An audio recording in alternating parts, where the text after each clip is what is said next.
I became an addict when I was 14 years old.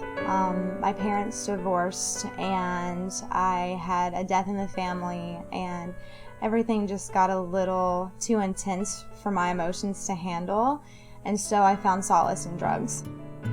I didn't have faith in anything. The only prayer that I ever had was, please God take me out, because I can't do this thing called life because I'm not equipped. Looking back with a clear and sober mind, I can see that I was just trying to live. I was trying to cope. I think for me, pageantry was my ultimate mask.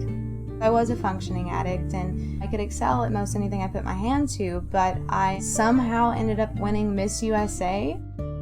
Something about being a public figure is you have a lot more eyes on you, and I finally found the right person that I, aggravated a lot. She was my roommate and she ratted on me.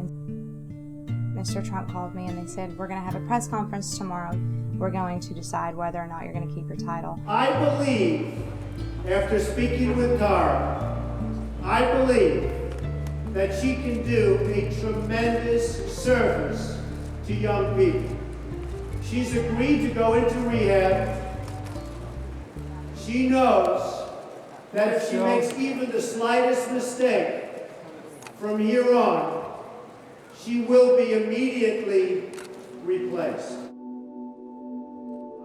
I was devastated that I had to go into rehab. For me, that was failure. That was being weak. It wasn't me. And the next day they said, you're going to the Care and Treatment Center in Pennsylvania. I had no idea that I was an addict or an alcoholic until I was able to be around other recovering alcoholics and addicts. That's when my recovery really began. Karen just supplied me with this huge toolbox to handle daily experiences that were so foreign to me because I always had a crutch. I was never able to do anything on my own. Faith had the biggest role on my recovery. I learned how to pray and what to pray for. I learned how to, take self out of the equation and, really start to care about other people. I work in recovery now. I'm a public advocacy consultant for the Care and Treatment Center, which makes me feel really good about my own recovery, that they put faith in me to carry their message, which is wonderful.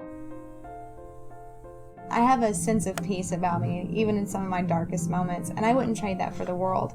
My faith keeps me going when things get bad. I know that no matter what, it's all in a bigger plan, and if one door closes, it's because it wasn't meant for me.